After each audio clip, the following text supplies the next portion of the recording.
stage 3. Up, up, and up.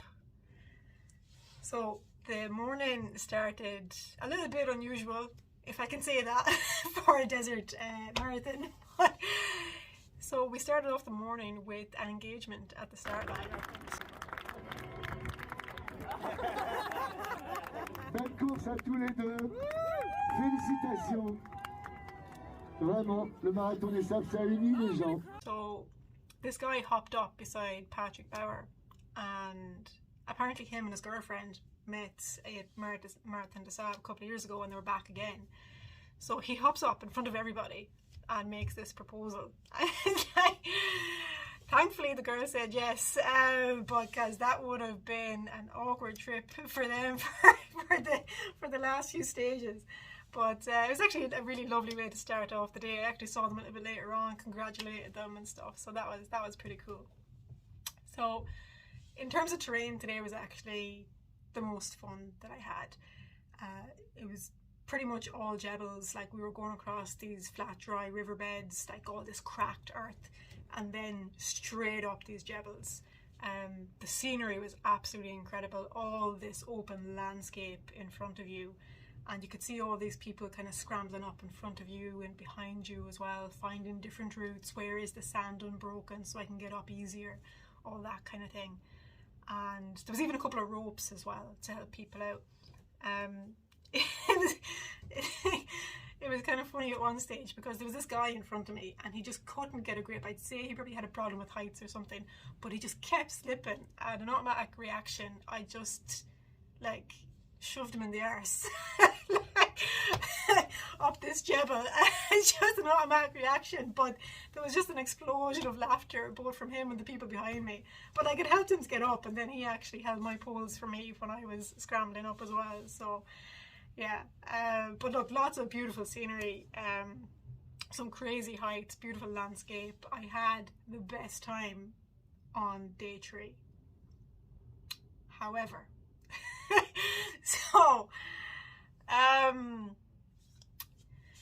when I got into camp, went straight in and sat down on the carpet. Very first thing you want to do is get off your feet, right? So I sat down and took off my gaiters, and my ankles were red, raw and swollen. And I was like, what the hell is going on here? Because they were covered by my gaiters. Next thing, I started feeling nauseous, started feeling really weak, started shivering. Now remember, we're in like 30 plus degrees heat here, so I mean, why am I shivering, right? So I said, right, better get to the medical tent. So off I go to the medical tent, and apparently my gaiters acted kind of like a spyglass, and I had sunstroke. So I got sunstroke through my ankles, and this was what was making me feel this way. So they gave me some pills. I didn't have to go on a drip or anything like that, but they gave me some pills. They actually put a salve on my ankle. Then I ended up going back to the tent and doing my stretches with my salve on my ankles, forcing some food down, that kind of thing. And I also got my period. So I mean, yeah, that's not exactly how you want to end day 3, because I had about 100 kilometers under my belt at that point, right? But I know that stage 4 is the long day, so you're looking at least 85 kilometers. You're looking at a possibility of a full day of movement without rest. So I had no idea like what to expect the following day.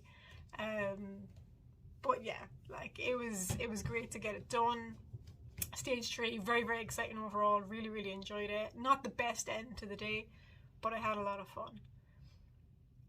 I'd also like to take a moment as well to thank everybody that sent me messages, because especially on this day, a lot of the messages came through.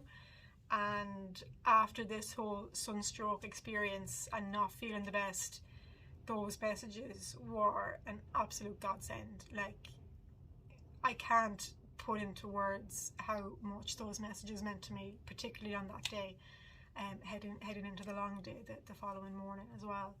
So they definitely, you know, kept me going and everything. So just a big shout out to anybody who sent me messages. Thank you so much. You've no idea how much I appreciate it. So cheers.